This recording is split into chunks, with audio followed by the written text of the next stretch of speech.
Hi, I'm Brandon, and today I'm taking a second look at Dwayne Chisholm from the New Jersey Sting. So let's start off on his wiki page here and see what was going on with this guy before the Sting. It says Jerome Chisholm is a predator featured on the Ocean County, New Jersey edition of To Catch a Predator, and he is well known for the fact that his screen name is Loverman Genius, but he spells genius wrong.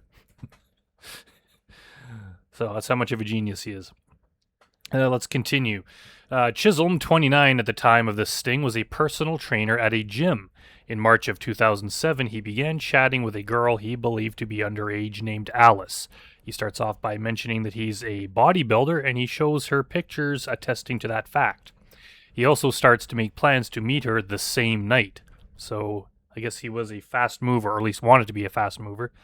However, they continued to chat for the next 2 weeks, during which time he sent very inappropriate pictures of himself, and he encouraged her to do very graphic, inappropriate things, and then they planned what they were going to do when they meet. Knowing that her parents would be home, he devised a plan for the decoy to sneak out of the house to meet him. However, despite this, when the day of the meet arrived, Chisholm drove right up to the house to meet her. So let's head over there now and find out what happened when Dwayne Chisholm shows up. But not every man is cautious. Dwayne Chisholm, 29. Here's a To Catch a Predator first. This man is here to meet a 14-year-old girl, even though he's been told her parents are home. The plan is for her to slip away when he arrives. He brazenly drives right up to the house and asks the decoy if it's all clear. Hey. Like, is he just asking to get caught, or is he just, like, not a genius? Like, that is so dangerous. Most of the predators, like, pretty much all of them, they go into they ask, like, 100 different ways about your mom's gone, your parents are gone. They want to make sure no one else is going to see. Some of the guys are paranoid about neighbors are going to see. This guy drives over when the parents are supposedly home. And first of all, why would the decoy, why would Pervert Justice even come up with that plan? That would probably scare a lot of the guys off, unless they just wanted to see if perhaps one of these guys would be dumb enough to fall for it. And if you watch, they just go and they hang out right out back. The parents could look out the window at any second. Or I think she's like, oh, they went to a movie or something. But it's so dangerous. Like, what the hell's he thinking? How are you? I'm glad you can I mean, we already know he's making bad choices by coming here to begin with, but yeah. make it.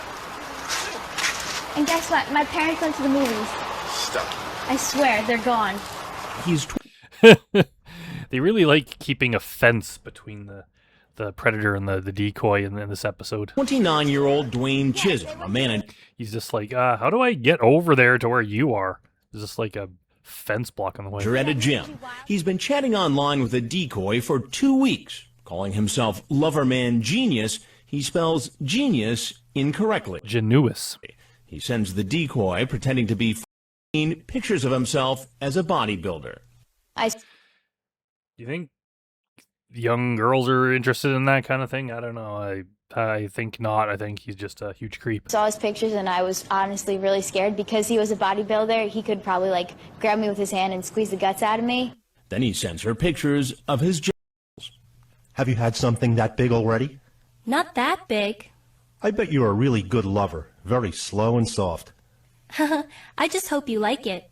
And I hope you like it too. I hope you like going to jail. Now, Loverman Genius is getting comfortable in our beach chair. And after only a few minutes of chatting, he wants the decoy to sit on his lap. I'm so glad you came.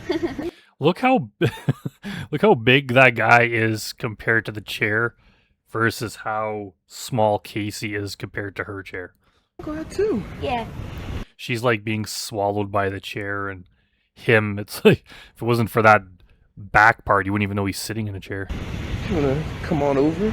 I want to talk a little first. No problem. That's okay with you. No, that's fine. No, it's not. Nothing about this is fine, Dwayne. Oh, That was my cue to step in. Hey, how are you? I'm good. How are What's you? happening? I wonder if they had to have a talk just due to this guy's size before, if it's like, all right, Rod Knight and cops, like, be ready to pop out any second if this guy starts getting angry or lunges at Chris or anything. The decoy steps away so I can get better. So he must, I don't know what he's thinking here, but he must think that this is the dad. That would be the most likely thing. The girl's like, oh yeah, my parents are home, but they went to a movie. It's like, oh, they came home early, or maybe she was lying or something. Yeah, I don't know what he was thinking, but it must be along those lines. Acquainted with 29-year-old lover man genius. The girl you were chatting with online was how old? As far as I know, 14. As far as I know, they always have to add that a little bit. And I don't think we've ever had a predator that just says the age. They always do like the multiple age thing, or they always just cast some sort of doubt, or they're like, well, she said she was whatever. They always just phrase it in a way just to show doubt, or that somehow maybe it wasn't exactly what they thought it was. What if you had a 14-year-old sister? How would you feel if some guy came over? not good. Whoa, what's he looking at? You tell her What is he like? Is there cops around here? that you want her to masturbate and think of you before she goes to bed. You know, all that's illegal to try to solicit a minor online, right? And then come up and try to have sex. What do you think would have happened tonight, Dwayne, if this 14-year-old girl was open-minded? I don't know. I mean, I don't know. Wrong answer. I don't know. I wouldn't want to say one thing or the other. You don't want to say one thing or the other. One of those things you should say.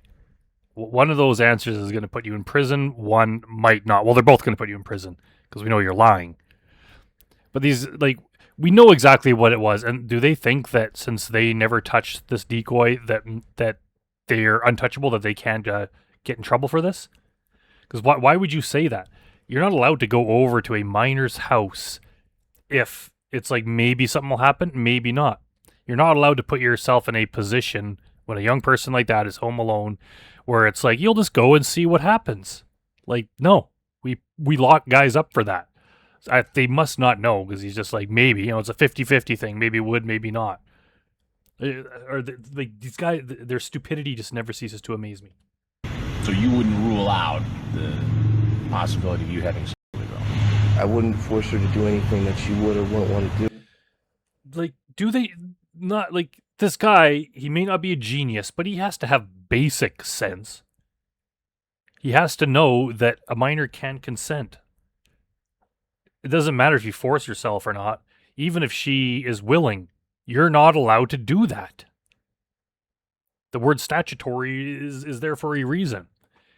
You shouldn't even be here. You're not allowed to just do whatever you want as long as you don't force her. No one's going to look at you and be like, oh yeah, you came over to do this with a person of that age, but you're such a good guy. But you're such a good guy that you wouldn't be willing to force her. That's not how it works. You're just not allowed to do this, period. But here's the problem. At 14, she cannot legally give consent. Like, oh, Chris does those little motions with his hand like that, just to really emphasize this. He's like, I can't believe I have to explain this to a grown man. Like, there are people out there who are like, whoa, man, I've never considered that. Now that you mention it, maybe this kind of thing is wrong. Like, really? There's people that think that? And that's why it's considered in many places statutory. Well, Dwayne, do you watch much television? A little bit when I have time. You ever watch Dateline NBC?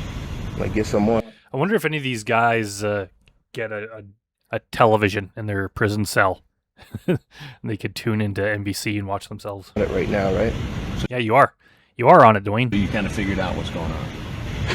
I mean, you hear about it and you sit there and you're like, man, these poor guys, like, these guys are such idiots, and what are these guys thinking? And Yeah, well, that's true. and you're like, you see some guys that's just like, wow, like, these guys are just really, really disturbed. Well, so what is it, Dwayne, about the other guys? Like, we've heard that before, where they think like, yeah, some of these guys are bad. So like, what is it that makes the other guys bad, but you not bad? What are the different circumstances? Is it just like their personality? Like, honestly, this guy seems like he's a pretty friendly guy. I mean, he's like huge and can be intimidating, but he seems pretty friendly. He's not like annoying like Jeff Sokol. He's not disgusting like Chuck Harding or something. Like, this guy wouldn't be annoying. You wouldn't hate this guy if he wasn't doing this kind of thing. If he was just some guy you knew, like, he seems fine. But is that what it is? They're like, oh, like it's the personality I hate. You know, the predators that do this, and you hate them. Like he thinks those are bad people. I'm just trying to speculate here. Like how could they think that the other guys doing the exact same thing they are bad, but they are not? It's probably because they just rationalize it themselves in their own mind. They're like, yeah, those guys, you know, they're just out there for sex. That's all they want. But they're out there for the exact same thing. So how, in their own mind, they somehow justify it that like, well, I'm not a bad guy. I wasn't going to force her. It's like, dude, the guys that get caught on To Catch a Predator are never good. There might be some of them that are like, that seem worse than others. There's some that, you know, they have different personalities. Some we hate more than the others. But there's none of them where we're like, yeah, that guy's actually like a good guy or anything. He's different than the rest. It's like, no. By the time you show up and get caught on the show, you have broken so many laws and moral rules. You've crossed the line way too far. This isn't just like, oh, I was talking to someone and I said one thing that was kind of questionable and then I stopped. It's something that like, okay, maybe we could forgive you for if you just never did it again. But no, they've blasted past every line possible, and they're actually sitting here. They were sitting here with what they assumed was their potential victim. And he's admitting that, yeah, maybe something would have happened. And he's just like, yeah, and he just thinks like he's a decent guy. Give me a sense of what went on in your mind to make you one of those guys tonight. Just bored and lonely. Gah. I swear, one of these days, it's going to take a while, but I'm going to go through and edit every single one of these guys that says they're bored and lonely. The video would probably be like 2 hours long. They all say that. And I've gone on this rant so many times. And they never listen to me. Like, what does that mean? And he's like a normal guy. This isn't like a 62-year-old man like Stanley Kendall who just looks like he's just can't handle another day of life because he's so depressed. Like, this is a guy, he works out, he has a seemingly upbeat, good personality. He probably has friends, like other people at the gym. He probably just knows. He knows women. Guaranteed he knows women. And he just has like a network of friends and people and coworkers. Instead, he chose this very specific person of this very specific age to do this very specific crime. So you can't just say it's because you were bored. Do something else. There's so many other things you can do. There's millions of things you could do. This isn't like the 1700s where like electricity didn't exist and you were limited in your entertainment. You have a phone in your hand. Even back in these days, maybe it wasn't quite smartphone level, but you still had the internet. You had computers. You had television, video games. You go to the gym. There's so many things. Go out, hang out with people. There's a million things. I don't have to list them because everyone understands. I don't know what that means, that they're lonely and bored. Like, being lonely and bored somehow warps your mind to the point where your interest, your sexual interest, becomes focused on a segment of the population that is vulnerable and illegal. That, I don't think that's a thing. I don't think that's possible. I'm not like a psychologist, but these guys are basically saying that I wouldn't have done this if I was not lonely or bored. But as soon as I became lonely and bored, I decided to victimize a minor. On what level does that possibly make sense? I would honestly love to hear a professional discuss that. Like, there must be, so many guys say it that it's not true, obviously, but there must be a reason that that's what they're saying, or they're just trying to find any reason for people to pity them. I'm lonely and bored. Therefore, I'm missing that human connection. So have pity on me. Don't hold me accountable for any crimes I try to do. I'm lonely and bored. You should feel bad for me. Wait, what the hell does that mean? It just kind of makes me angry. Everyone in the world has been lonely and bored at some point, and they don't do shit like this. So what the hell does that mean? If anyone could clarify that, I would love to know everyone else's opinion. I mean, here's my thing. I know there's no excuse. There you go. You get caught up in a rut. He says, I was lonely and bored, followed by, there's no excuse. You work 70 hours a week. Life is tough. If you're working 70 hours a week, that's quite a bit. You should not be bored. You should just be busy working and then spend the rest of your time sleeping. You should want to go home and maybe watch a bit of TV, but go right to bed. So you should not be so lonely and bored that you have to do this kind of thing. Yeah, but I still don't get the link between working hard and grooming a 14-year-old girl online to the Yeah, what's the link? And he's trying to play both sides of it. He's like, man, I'm just so lonely and bored. Like, I got nothing to do, so I did this. But also he's saying, I work so much. I'm working all the time, so I did this. Neither of those make sense, and they don't make sense together. You're either working all the time or you're bored. What is it? Even if your job's boring, like, you shouldn't have free time to do this. And why would it lead to this specific crime? point where you have a face-to-face meeting in the hopes of having a sexual liaison. And if you're lonely or bored, you can meet an adult woman legally and not have to worry about getting in any sort of trouble. Instead, he specifically chose a minor that's illegal. You wouldn't choose a person of that age unless it was something that you were interested in beforehand. I've said it before, if you're heterosexual, you're not just going to go and hook up with a guy because you're bored. That just wouldn't happen. If you're not attracted to men, you just wouldn't do that. It'd be the furthest thing from your mind. I didn't never even heard about that being a thing. So why do they all say this is a thing? Like somehow they've had no attraction to a person of this age before, but they get bored and now they do. Even though there's other people available. Like, it doesn't make sense. No matter how you look at it, every part of that argument breaks down. It doesn't make sense. I don't know. Like I said, there's no justification for it. Well, I'm Chris Yeah, there is no justification. The only reason is you wanted to do it, so you did it. Hansen with Dateline NBC. I'm doing a story on adults who meet kids online and then try to meet them in person. Wow. Wow. I mean, I'm apologetic for my behavior. While Loverman Genius continues to Like that camera guy there on the left, he just looks like he's pointing a bazooka at him or something. apologize, another man shows up. Rolling up, rolling up. I guess we'll watch this guy a bit. Oh. He makes a U-turn, then beeps the horn. Looks over, spots our operation.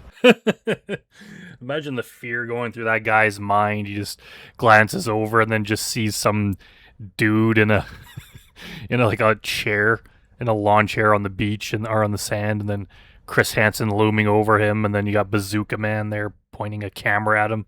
He was probably like, "Oh my god," and takes off. PA plate out of Philadelphia, James Eric Santil, 29. Two 29-year-olds in a row. Flag alerts the police, who send marked cars to pull him over and arrest him.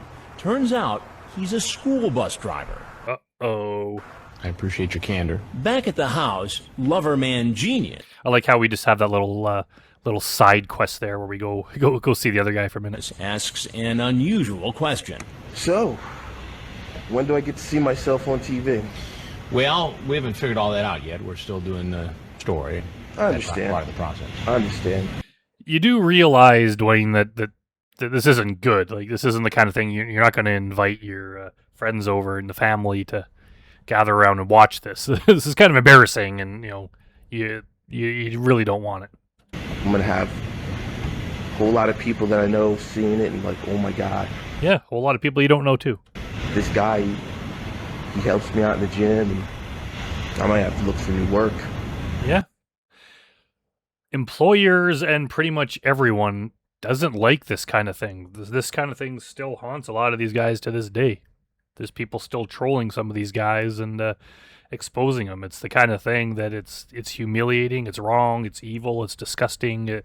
This isn't the kind of crime that people are going to forgive you for. It's like, you're trying to cause a lot of harm, and there's a high price to pay.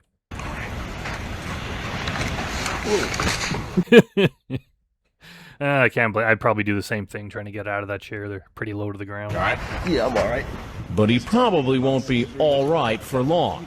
His trouble has just begun. All right, easy. Just relax. Easy.